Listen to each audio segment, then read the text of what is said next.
Imagine risking everything, your home, your life, your children's lives, for a right most of us never think about: the freedom to choose. In 2022, 9 family members crammed into a 10-ton fishing boat and escaped across the East Sea, dodging bullets and storms, just to reach a world where people can decide their own futures. What you're about to hear is more than a survival story.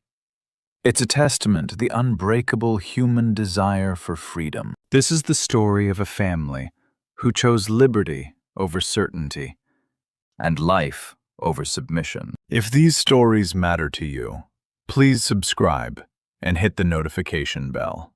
Your support helps us bring these untold stories to light. Together, we can be a voice for those who cannot speak. I lived in a small fishing village on the east coast of Hamgyong province. Mountains surrounded us like a screen. The East Sea stretched endlessly before us. From childhood, I followed my father out to sea. We cast nets together.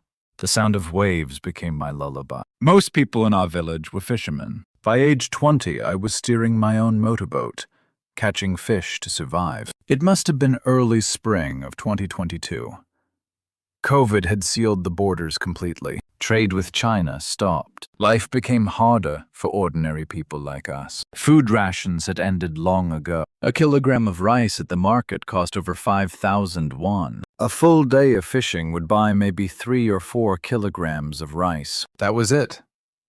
My family of 4 barely made it. My wife sold fish at the market. Our 15-year-old son helped repair nets on my brother's boat. Our 12-year-old daughter should have been in school, but the classrooms had no heat. Teachers rarely showed up. The only thing kids learned was worship of Kim Il-sung and Kim Jong-il. After school, they called it volunteer labor, just farm work. That was the life we knew. But our family had a secret. My brother's family, my wife's relatives.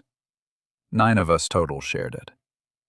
We watched South Korean broadcasts. Our village sat close to the sea. On clear days, we could pick up signals from China. My brother had smuggled in a small TV from across the border. At night, we'd twist the antenna around, searching for South Korean channels. The first time we saw those broadcasts, the shock nearly knocked us over. The screen showed streets lit up bright. People shopped in stores late at night. They ate in restaurants. Nobody looked hungry, not at all. At the supermarket, meat and fruit were piled high like mountains. People filled their carts with whatever they wanted. No ration cards. No permits. Nothing. Is that real? My brother stared at the screen. That's not propaganda. That's how they actually live. My sister-in-law's eyes filled with tears. She couldn't speak. We watched until dawn. On variety shows, people laughed and ate delicious food. On the news, citizens criticized the government openly. In North Korea, that was unthinkable. After that night, we met often to watch, carefully. Windows covered, volume turned down low. Getting caught meant the political prison camps, but we couldn't forget that world. Our kids watched too. My son's eyes lit up at the cars. My daughter marveled at the girls in pretty clothes. "Father, why can they live like that?" my son asked. I had no answer. We'd been taught that South Korea was an American colony, that people starved there, that they froze to death in the streets. But the screen showed something completely different. People looked healthy. Streets were clean. Above all, they seemed free. Months passed. Our lives grew harder.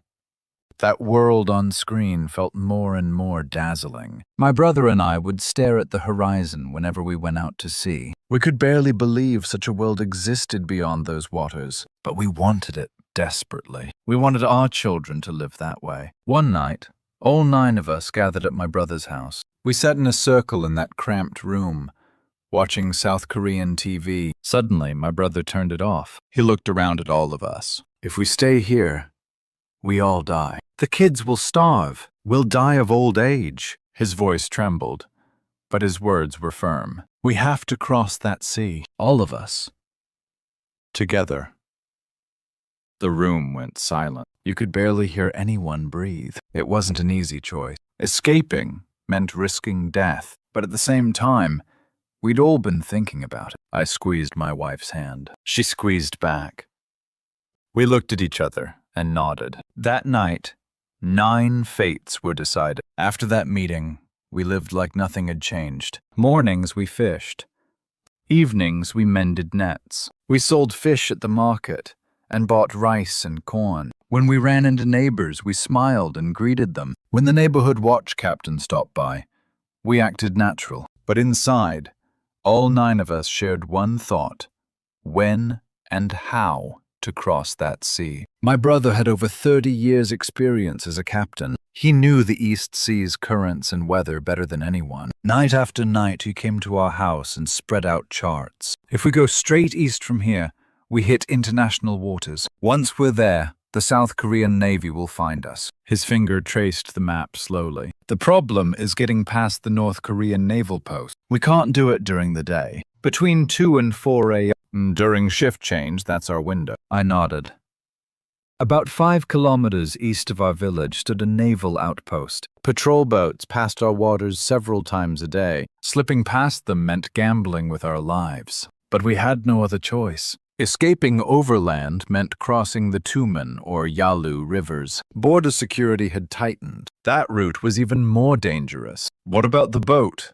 My brother-in-law asked. He was my sister-in-law's younger brother, also a fisherman. My motorboat's too small for 9 people. We'll use mine, my brother said. It's a 10-ton motorboat. A bit cramped, but 9 people will fit. Fill it with fuel, and we can go for 6 hours. We huddled together and planned how to secure fuel, how much drinking water and emergency food to prepare, what to do if the North Korean Navy caught us. We considered every possibility. All the while, we made sure our neighbors noticed nothing. In North Korea, even family members spied on each other, reported each other. Every other day, my brother and I went out to sea. We pretended to fish. Actually, we were checking the route, tracking the patrol boat's movements. Around 2, the patrol boat returned to port. The relief crew took about an hour to come out. That gap was our chance. We bought fuel bit by bit at the market. Buying too much at once would raise suspicion. Over a week, we gathered it slowly. We hid it in the bottom of my brother's boat, covered it with nets and buoys. We filled plastic bottles with drinking water and stashed them on the boat. For emergency food, we prepared cornbread and boiled potatoes. The hardest part was hiding the truth from the kids. My son sensed something was wrong, but I couldn't tell him everything. One night, I called him over quietly. Son, soon our family is going on a big trip. Trust your father. He nodded, but fear filled his eyes. My daughter kept going to school like normal. Clueless. I worried she might say at school, "My father is acting strange lately." In North Korea, schools taught children to spy on their parents. Fortunately, my daughter was innocent. She suspected nothing. 2 days before departure, my brother called me. The day after tomorrow, dawn. The weather will be clear. His voice shook. Even with 30 years on the water, this time he was nervous. Everything's ready. Now we just have to commit. That night, I couldn't sleep. My wife tossed beside me. In the darkness, we held hands tightly. "Honey, can we really do this?" Her voice trembled. "I don't know. But if we don't go, we'll regret it. Think about the kids' future." I squeezed her hand harder. The day before departure, we told the villagers casually, "Tomorrow, at dawn, we're heading far out to fish. Fish haven't been biting lately. We'll try deeper waters." Our neighbors nodded. "Be careful out there," they said. They didn't know. That was our final goodbye. That evening, all 9 of us met one last time. We sat in a circle in my brother's small room. My brother spoke first. "Tomorrow, at 2 a.m., we meet at the harbor. Bring only essentials. If we're discovered." He couldn't finish. We all knew. Discovery meant execution. "If we die together," my brother-in-law said. "If we live together. We're family." We joined hands. My brother and his wife, my in-laws and their son, My family of 4, 9 hands became one. Night deepened. I looked around our house one last time, small and shabby, but we'd lived here for 30 years. Photos of the kids hung on the wall. My wife's old pot sat in the kitchen. I'd miss it all. But I also knew we had to leave everything behind. At 1:38, I woke the kids. Get up quietly. You have to follow Father. Half asleep, they got up. My wife dressed them in thick clothes. It would be cold on the water. I packed one small bag with spare clothes and a single family photo. As I stepped out the door, I looked back. Our house lay dark and silent. In my heart, I said goodbye. Farewell, my hometown. I'll never come back. Then I took the kids' hands and walked into the darkness, toward the harbor, toward our fate. At 158, the harbor was swallowed in pitch black. Only wind and waves made sound. No streetlights lit the dock. Total darkness. We 9 moved like shadows. I'd warned the kids repeatedly. No noise. One word, one cough could send us all to our deaths. My brother's motorboat was tied at the end of the dock. An old 10-ton boat. But today it was our lifeline. My brother boarded first to check the engine. One by one, we climbed aboard quietly. Kids first, then adults. The boat tilted slightly under our weight. Find your spot. Don't move at all, my brother whispered. We huddled in the middle of the boat. My wife held our daughter tight. I gripped my son's shoulder. He was shaking.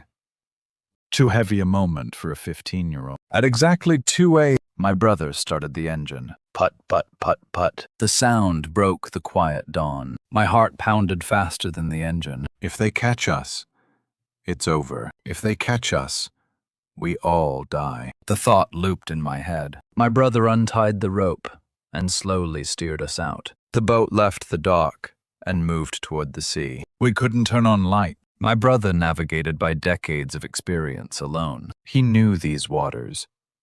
I looked back. Our village lights grew distant. Everything I'd ever known was back there. Every memory. But there was no returning now. About 20 minutes after departure, a light appeared in the north, small as a dot at first, then growing. My brother's voice tensed. Patrol boat. Don't move. My whole body froze. The North Korean naval patrol boat. We'd expected them to be back at port for shift change. They were still out here. The patrol boat's searchlight swept the water. A white beam skimmed the waves, moving toward us. Get down, my brother shouted. We pressed ourselves to the deck. My wife covered our daughter's mouth with her hand. She feared the child would cry. I hugged my son tight. Quiet, son. Don't even breathe. The searchlight passed over our boat. Once. Twice. Each time, my heart stopped. The patrol boat's engine grew louder. Had they found us? Was this the end? Then suddenly, a red flare burst in the sky, an illumination round. The patrol boat had fired it. It turned the night blood red. The entire sea lit up like day. Our boat was fully exposed. They've spotted us! My brother-in-law yelled urgently. A loudspeaker crackled from the patrol boat. Boat ahead! Stop immediately! Stop or we will fire! My brother shouted. Full throttle! We're running! He cranked the engine to maximum. Put, put, put, put! The boat shot forward, cutting through the waves. Gunfire erupted behind us. Tat, tat, tat, tat! Machine gun fire. Bullets flew across the water. Get down! Everyone down! I flattened the kids to the deck. My wife and sister-in-law covered them with their bodies. Bullets hit the water beside our boat, spraying geysers. Clang! One struck the back of the boat. Wood splinters flew. Brother, are you okay? I shouted. I'm fine. Keep going. My brother gripped the wheel. The patrol boat chased us. Their boat was faster. The distance closed. Waves grew rougher. The boat rocked violently. My daughter started crying. Daddy, I'm scared! I held her tight. It's okay. It's okay. Daddy's here. But my voice shook too. The patrol boat drew closer. Now we could see their faces. Young soldiers in uniform aimed rifles at us. "Final warning! Stop now!" The loudspeaker blared again. My brother yanked the wheel hard. The boat swerved sharply. The patrol boat turned to follow. More gunfire. Closer this time. Bullets grazed the side railing. Sparks flew. "Brother, it's no use!" my brother-in-law shouted. "They're catching up!" "Just a little more!" My brother gritted his teeth. "We just have to reach international waters." I held the kids tighter. Were we going to die like this? Was I going to let the children die like this? Every thought rushed through my mind, but at the same time, I made a vow. Even if we die, we can't die here. We die heading toward freedom. Then, a miracle happened. The patrol boat's engine sound suddenly weakened. They were slowing down. "Why are they stopping?" I asked. "International waters!" my brother shouted. "We've entered international waters! They can't chase us any farther!" I looked back. The patrol boat had stopped. They weren't following anymore. International law prevented them from entering these waters. We had survived. My brother reduced the engine. The boat moved slowly through the waves. We held each other and cried. My brother. My brother-in-law. My wife. Even the kids. All of us wept. Relief at surviving. Grief at leaving home. Fear of what lay ahead. Every emotion poured out at once. I looked back. The patrol boat grew distant. Beyond it, our homeland appeared faintly. Land we'd never walk again. A home we'd never return to. In my heart, I said farewell. Now only endless ocean stretched before us. Where to go? When we'd arrive? Whether we'd even survive? Nothing was certain. But one thing was clear. We were heading toward freedom. After entering international waters, we couldn't speak for a long time. We just held each other and cried. Our hands trembled. Our legs gave out. The reality of nearly dying washed over us. My brother slumped over the wheel. My brother-in-law gripped the railing and threw up. Dawn broke. Faint sunlight appeared over the horizon. For the first time, we could see ourselves clearly in the middle of the sea. Water surrounded us on all sides. No land anywhere. Not North Korea. Not South Korea. Nothing. Only waves and sky. Now. Where do we go? My brother-in-law's son asked. He was 20 years old. His face was deathly pale. My brother pulled out a compass. We keep going due east. Until the South Korean Navy finds us. How long will that take? I asked. I don't know. My brother answered honestly. Could be a few hours. Could be. Days. Days. That word silenced us all. The water and food we'd brought would last 2 days at most. The sun rose fully. Warm sunlight thawed our frozen bodies. My wife pulled out cornbread from the bag. Kids, eat something. My daughter and son took the bread, but couldn't eat. Tension and seasickness killed their appetite. You have to eat. You need strength, I told the kids. We're heading toward freedom now. Just hold on a little longer. My son nodded and took a bite. My daughter followed. Watching them eat brought tears to my eyes. Time passed. 1 hour, 2 hours, 3 hours, but nothing appeared beyond the horizon. The boat rocked in the waves, moving slowly forward. Only the engine sound broke the silence. Put, put, put, put. That sound was our only hope. Around 10, the engine started sounding strange. Put, put, put. Thud, thud. Thud. Then it stopped. Silence. Only wave sounds remained. Brother! I shouted urgently. My brother rushed to the engine. He opened the cover. His face hardened. The fuel line. A bullet hit it. Oil is leaking. In that moment, the world collapsed. A broken engine meant death. It meant drifting in the middle of the sea. Can you fix it? My brother-in-law asked desperately. I'll have to try. My brother pulled out tools. The three of us, my brother, my brother-in-law, and I, examined the engine. The fuel line had been torn by bullet shrapnel. "We have to plug this with something," my brother-in-law said. We searched the boat. Nets, rope, rags. Nothing worked. Then my sister-in-law took off her jacket. "Use this." It was the cloth from her undergarment. My brother took it and wrapped it tightly around the fuel line. Temporary, but we had no other option. An hour passed. The kids huddled in a corner. The women prayed. I stared at the horizon, thinking, are we going to die like this, without even seeing freedom? "Done! Let me try starting it," my brother shouted. He pulled the starter lever. Once, twice, 3 times. The engine didn't budge. Sweat poured down my brother's face. 4th time. 5th time. On the 6th try, the engine coughed. Thud.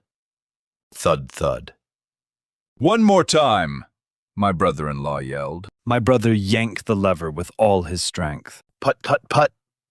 The engine came alive. "It worked! It worked!" We cheered. The kids clapped. A miracle. The boat started moving again, but we knew this was temporary. Fuel was running low. The engine could stop again any moment. Still, right now, we were moving. That alone felt like a gift. Past noon, the sun blazed overhead. We had no hats, no shade, nothing. Our skin burned under the sun. We were so thirsty. My wife distributed the last of the water from the bottles, just small sips. "We have to make it last." We each took one mouthful. My daughter asked, "Daddy, when will we get there?" I had no answer. I didn't know when we'd arrive. I just stroked her head. "Soon. Just hang on a little longer." Around 2, the waves grew higher. Wind picked up.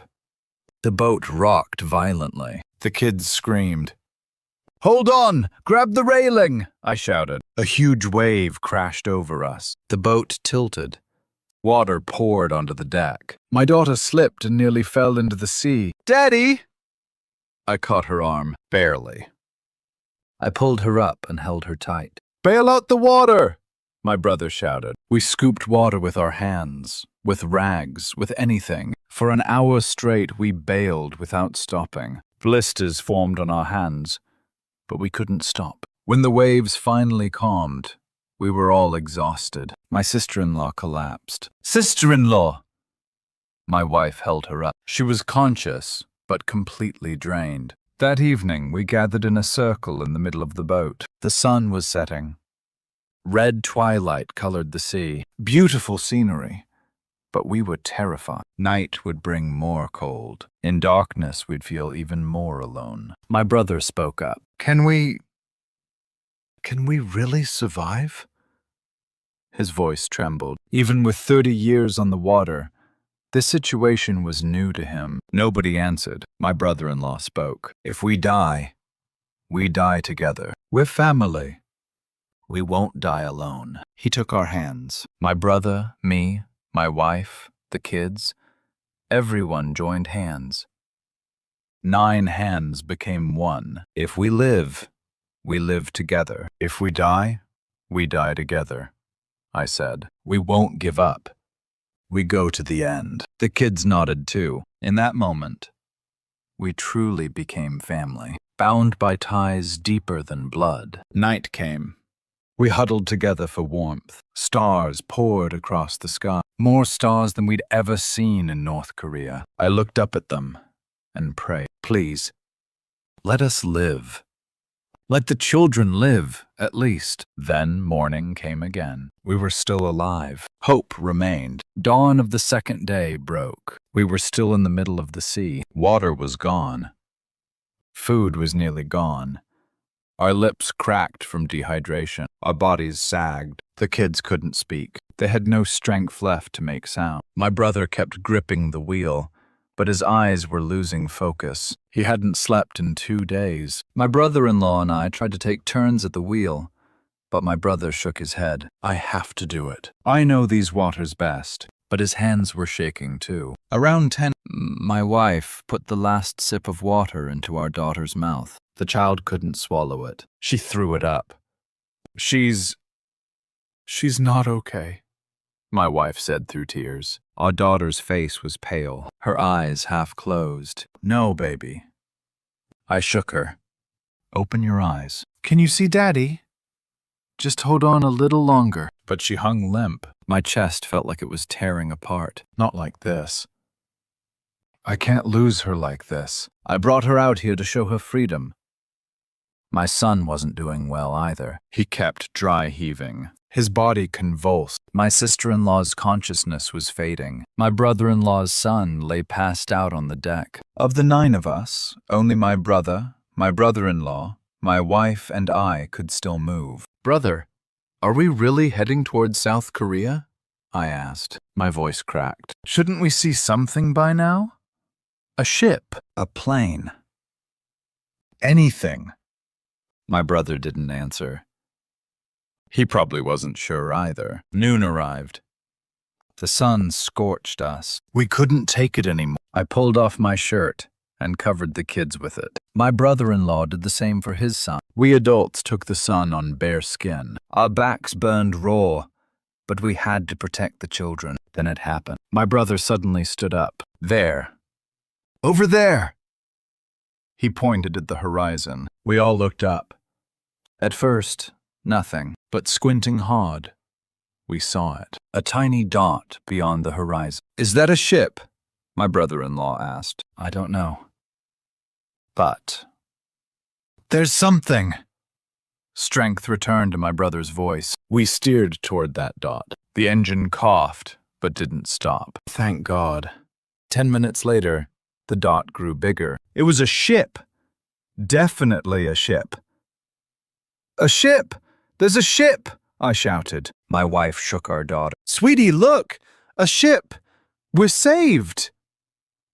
But as we got closer, fear crept in. Was it a South Korean ship? A Chinese ship? Or a North Korean ship?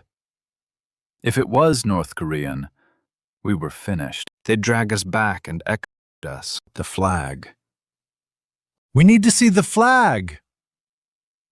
My brother pulled out binoculars. His hands shook so badly, he could barely hold them steady. I grabbed his hands to help. He looked through the binoculars at the ship. After a long moment, he lowered them. Tears filled his eyes. It's the Taegukgi, his voice broke. The South Korean flag is flying. It's South Korea. A South Korean warship. In that instant, we all collapsed. Sobs burst out. My brother-in-law fell to the deck, wailing. My wife clutched our daughter and cried. My tears poured out too. I held my son's shoulder and wept with him. We made it.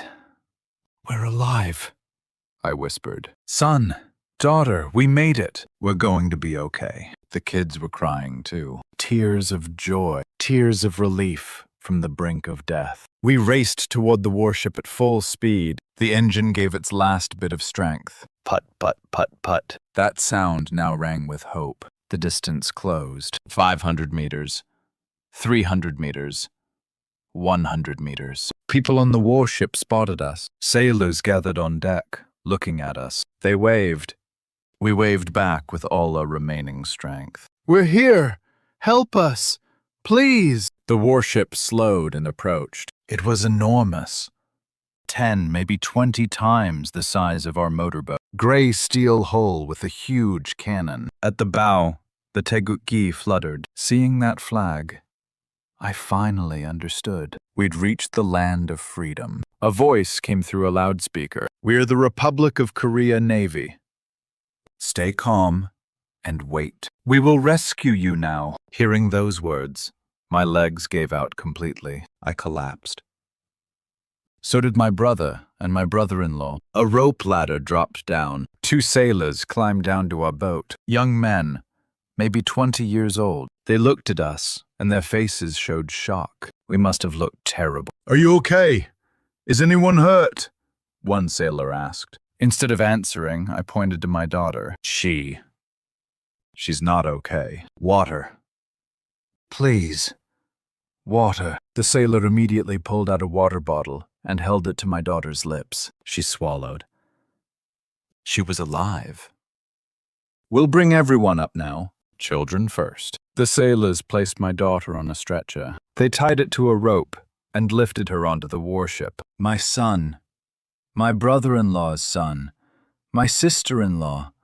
One by one, they went up. Then the adults. I was last aboard the warship. The moment my feet touched the deck, I staggered. A sailor caught my arm. Take it easy. You're safe now. Blankets were spread on the deck. Our family lay there. Medics tended to the kids. One medic put an IV in my daughter's arm. She opened her eyes and looked at me. Daddy. Her small voice called out. I'm here, baby, I said, gripping her hand. We did it. We made it. She smiled faintly. Seeing that smile, I knew it hadn't all been in vain. Surviving that ordeal had been worth it. A young sailor draped a blanket over my shoulders. You must be cold. You're safe now. We'll get you warm food soon. His eyes glistened with tears, too. Welcome. Welcome to the Republic of Korea. Hearing that, all the emotions I'd been holding broke loose. I pulled the blanket over my head and sobbed. My brother, my brother-in-law, my wife, everyone was crying. We had survived. We'd reached the land of freedom. The warship began moving toward the Republic of Korea, toward our new lives. The warship arrived at Donghae port. Ambulances and officials were already waiting at the dock. We were loaded onto stretchers and taken to the hospital. Clean beds, white sheets, warm heating. Things unimaginable in North Korea. Doctors examined us thoroughly. Severe dehydration. You'll need several days of hospital treatment. Nurses changed our IVs and brought medicine. Not one person showed annoyance. Instead, they kept asking, "Are you okay? Is there anything uncomfortable?" My daughter was admitted to a special treatment room. Critical dehydration. A dangerous state. I paced outside her room. A nurse approached. "Sir, don't worry. Our best doctor is taking care of her. She'll recover." Those words brought tears. In North Korea, without money, you couldn't even enter a hospital. Here, it was different. 3 days later, we were all discharged. Then we headed to Seoul. The National Intelligence Service needed to question us. At first, I was scared. In North Korea, being dragged to state security or the People's Safety Agency meant hell. But here, it was different. The NIS building was cleaner and more modern than I expected. The man who greeted us looked to be in his mid-40s. "Hello. I'm Section Chief Kim from the North Korean Defector Settlement Support Team. Just relax and tell us the truth." The questioning went more smoothly than expected. Where we came from, why we defected, what route we took. I told everything honestly. Watching South Korean broadcasts, discussing it with family, escaping by motorboat. I held nothing back. "You've been through a lot," Section Chief Kim said. "Especially coming with children, that was truly brave. A courageous decision as a father." Those words touched me deeply. In North Korea, they'd call me a traitor, a deserter. Here, they called me brave. The questioning continued for 2 days, but there was no torture, no threats. At mealtimes, warm rice and soup arrived. At night, we slept in clean lodgings. My wife said to me, "Honey, this place is really different. They treat people like human beings." A week later, we went to Hanawon, the North Korean Defectors Settlement Support Center in Ansong, Gyeonggi Province. When the bus arrived, staff came out to greet us. "Welcome. This is your new starting point." Hanawon was amazing. Clean buildings, spacious playgrounds, cafeterias, educational halls. Everything was there. Our family got 2 rooms, clean rooms with attached bathrooms and showers. Hot water ran. There was heating. My daughter went into the bathroom and screamed, "Dad, the water is warm! Real warm water comes out!"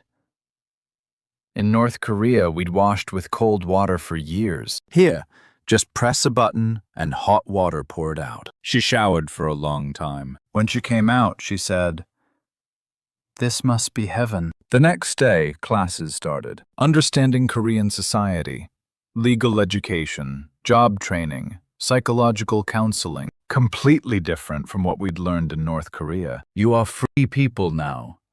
You choose for yourselves. You take responsibility for yourselves, the instructor said. Korean society class was the most fascinating. Learning what democracy means, what elections mean, what human rights mean. Here, citizens elect the president. If you don't like them, you can replace them. You can even criticize the president without going to jail. Hearing that, my brother whispered to me, "Now this is a real country." We also received job training. My brother-in-law, and I said we wanted to keep working at sea. Excellent.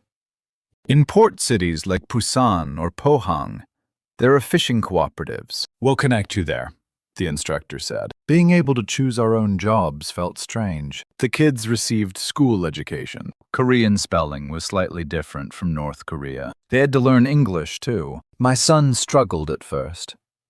"Father, all the kids here speak English." "I don't know any." I patted his shoulder. "Learn slowly. We crossed that terrifying sea, remember? This is nothing." About a month in, Hanawon gave us health checkups, x-rays, blood tests, dental exams. I learned several of my teeth were rotten. "We'll treat them." "Don't worry," the dentist said. "How much do I owe?" I asked. I had no money. "It's free. The government covers it." The doctor smiled. I was speechless. In North Korea, without money, you couldn't even get a tooth pulled. Here, the country treated you for free. My daughter's 12th birthday approached while we were at Hanawon. My wife worried. "It's her birthday, but we should do something. We have no money, though." Then a Hanawon staff member approached. "Today's your daughter's birthday, right? We have something prepared." That evening in the cafeteria, a cake sat waiting. Candles were lit. "Happy birthday, Jisun," was written on it. Hanawon staff and other Defector families gathered and sang happy birthday. My daughter received her first birthday cake ever. She cried as she blew out the candles. "Dad, this is my first time getting a birthday celebration." Tears came to me too. My wife and son cried as well. We really had come to a new world. We also received psychological counseling. The counselor asked, "It must have been so hard at sea. You might have trauma. Feel free to talk." At first, I didn't want to speak. In North Korea, showing weakness was forbidden, but the counselor kept asking warmly. Eventually, I opened up completely. Every night, I hear the sound of waves. That moment when the kids nearly fell keeps coming back. Talking about it felt relieving. That's understandable. It's a natural response. "We'll work through it together," the counselor said, holding my hand. As our 3 months at Hanawon ended, we received settlement funds and housing support. The government would provide some money and arrange rental apartments. "We can assign you to the Busan area. You can start fishing work there." On the day we left Hanawon, all the staff came out to see us off. "Settle in well. If anything's difficult, call us any time," one staff member said, gripping my hand. "The Republic of Korea welcomes you. You're full citizens now." The bus departed. Hanawon grew distant outside the window. I held my wife's hand. "We made the right choice." She nodded. "Honey, this feels like a real country. A country that treats people like human beings." We headed to Busan, toward our new lives. When we arrived at the rental apartment in Sahagu, Busan, I was speechless. Our home for 4 had 2 rooms and a living room. My brother's family and my in-laws received units in different buildings of the same complex. This would have been unthinkable in North Korea. "Honey, is this really our home?" my wife asked in disbelief. The kitchen had a gas stove. The bathroom had a toilet. The rooms had underfloor heating. I opened the window. The sea appeared in the distance. Not the East Sea from North Korea, the Sea of Freedom. That first night, we slept in a warm room. The heating made the floor toasty. My daughter lay on the floor. "Dad, is this real? Not a dream?" I stroked her head. "It's real. This is our home now." 2 days later, my brother-in-law and I Went to the Busan Joint Fisheries Market at the cooperative, a place Hanawan had recommended. The union president greeted us warmly. You did fishing in the north? We're short on hands here. Take your time learning. My brother and I started working on fishing boats. At first it felt strange. Different boats. Different equipment. Even fish names were different. What we called myongtae in the north, they called sengtae here. Gajami was also called Gwanggil. Brother, our languages are quite different, I said. Accents, too. Words, too. My brother laughed.